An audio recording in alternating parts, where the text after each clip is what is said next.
Welcome again to As Thom Tells It. This week, we have a special guest, Jim Mulberry from Fairfield Public Speaking.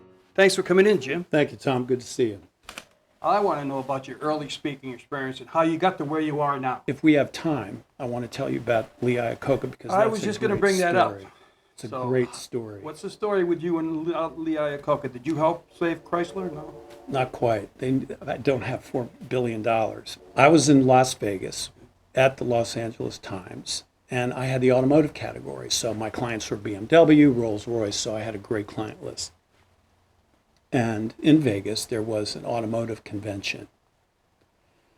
Lee Iacocca was scheduled to speak at this auditorium. There were about 3,000 or 4,000 people attending. And he came out on the stage, Tom, to a chorus of boos.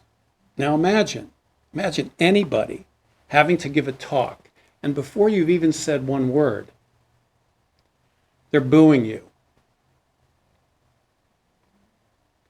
30 minutes later, as he left, as he said thank you, he walked off to a standing ovation. I'll never forget that. And what he did during that 30 minutes pretty much encompasses most of the basic techniques of public speaking. And he had, unlike us, like I said before, most of us aren't going to walk out to boos. We might walk out to silence or indifference. Nowadays, we're going to walk out to people texting and showing that they don't care.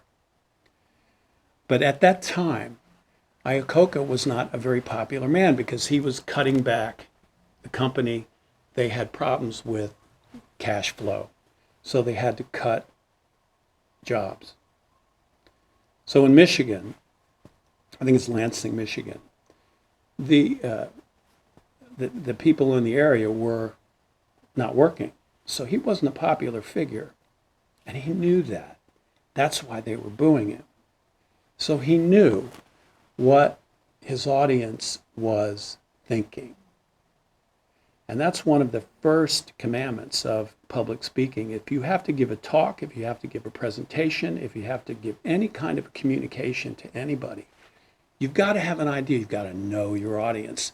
If it's an audience of one or an audience of 1,000, you have to kind of know what the mood is. He knew that.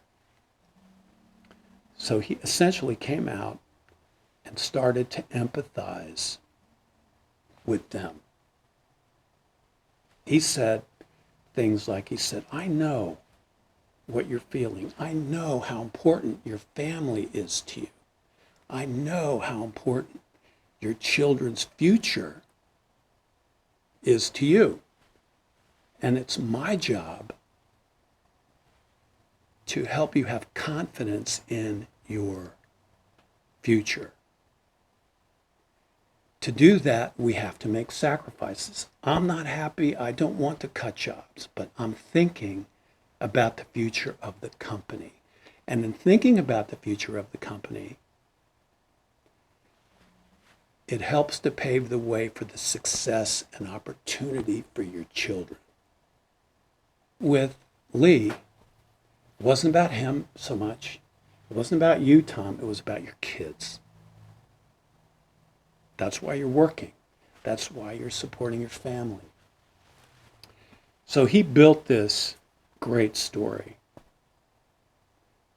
And that's how essentially he spoke with passion, which is another commandment of public speaking, to speak with passion, to speak with conviction, to really, when you're talking to somebody, you have to believe in your heart what you're communicating.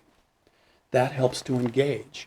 When I gave that talk at that hotel, and I was talking about communicating and the importance of people bridging cultures and understanding multicultural influences, I meant that from my heart, even though it was written on a piece of paper.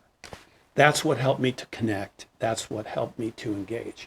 the same thing with Lee Iacocca. And I came running back to New York and I thought, man, I got to do something with this. So it was a great story. And years later, I passed Lee Iacocca on Fifth Avenue, coincidentally, right in front of Trump Tower. But I was kind of not paying attention, and I thought, oh my God, that was Lee Iacocca. I wanted to run back to him to introduce myself and thank him for that great talk. But the reason I bring that up, he passed away just recently, July